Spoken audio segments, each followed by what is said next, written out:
حضرت امام علی مقام علیہ السلام نے خطبہ فرمایا، تمام تعریفیں اللہ تبارک و تعالیٰ کے لیے ہے اور آرام و تکلیف ہر حال میں اس کا شکر ہے۔ اے اللہ، میں تیرا شکر ادا کرتا ہوں کہ تو نے ہمیں اہل بیت نبوت کی عزت عطا فرمائی، قرآن کا علم عطا فرمایا اور دین کی سمجھ بوجھ عطا کی، اور سننے والے کان، دیکھنے والی آنکھیں اور دانا دل کی نعمتوں سے مالا مال فرمایا۔ اس کے بعد حضرت امام علی مقام نے فرمایا، میں دنیا میں کسی کے ساتھیوں کو اپنے ساتھیوں سے زیادہ وفادار اور بہتر نہیں جانتا، اور نہ کسی کے گھر والوں کو اپنے گھر والوں سے زیادہ نیکوکار اور صلہ رحمی کرنے والا دیکھتا ہوں۔ خدائے بزرگ و برتر و بالا تم سب کو میری طرف سے جزائے خیر عطا فرمائے۔ سن لو، میں یقین رکھتا ہوں کہ ان دشمنوں کے ہاتھوں صبح ہماری شہادت ہے، اس لیے میں تم سب کو بخوشی اجازت دیتا ہوں کہ رات کی تاریکی میں جہاں تم لوگوں کا جی چاہے چلے جاؤ، میری طرف سے کوئی ملامت اور روک نہیں ہوگی۔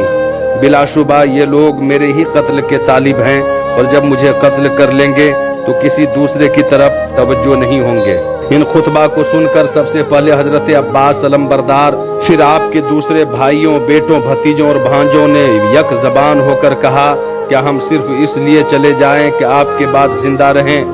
خدا ہمیں وہ دن نہ دکھائے۔ اس کے بعد امام علی مقام نے خاص طور سے اولاد عقیل کی طرف متوجہ ہو کر فرمایا کہ مسلم کی شہادت تمہارے لیے کافی ہے، اس لیے میں تمہیں اجازت دیتا ہوں کہ تم چلے جاؤ۔ لیکن باحمیت بھائیوں نے کہا، ہم لوگوں کو کیا جواب دیں گے؟ کیا ہم انہیں یہ کہیں گے کہ ہم نے اپنے سردار، اپنے آقا اور بہترین ابن ہم کو دشمنوں کے نرغے میں چھوڑ کر آئے ہیں؟ نہ ہم نے ان کے ساتھ مل کر کوئی تیر چلایا، نہ نیزہ مارا، نہ تلوار کا کوئی وار کیا، اور پھر ہمیں یہ بھی نہیں معلوم کہ ان کا حشر کیا ہوا۔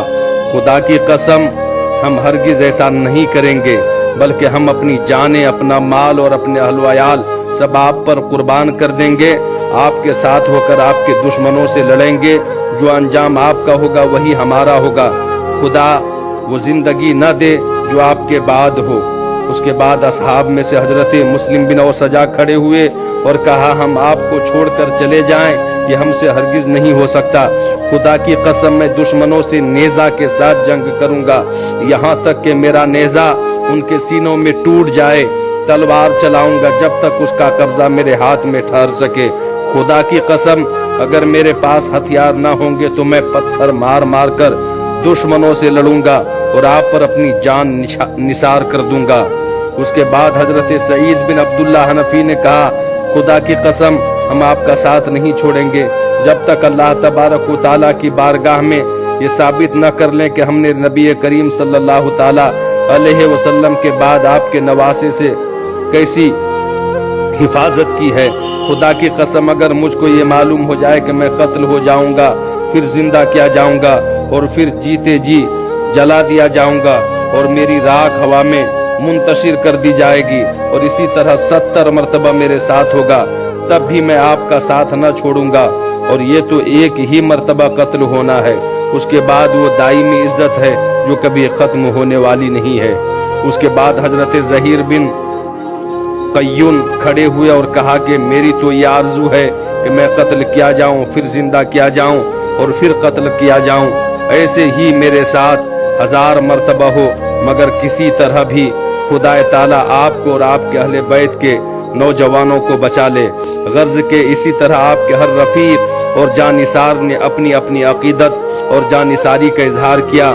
اس کے بعد آپ اور آپ کے تمام ساتھیوں نے نماز و دعا اور توبہ و استغفار میں ساری رات گزار دی، اور اس کے ساتھ ہی خیموں کی پشت پر خندق کھود کر لکڑیاں بھر دی تاکہ بوقت جنگ ان میں آگ لگا دی جائے، دشمن پیچھے سے حملہ نہ کر سکے۔ ادھر دشمنوں کے گھوڑے برابر خیموں کے گرد چکر لگاتے رہیں تاکہ کوئی شخص بچ کر نکل نہ سکے۔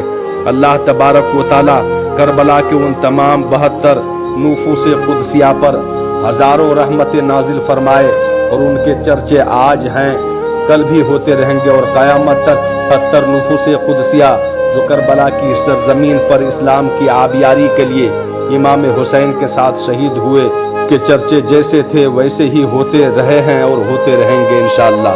اللہ تبارک و تعالی ہم تمام لوگوں کو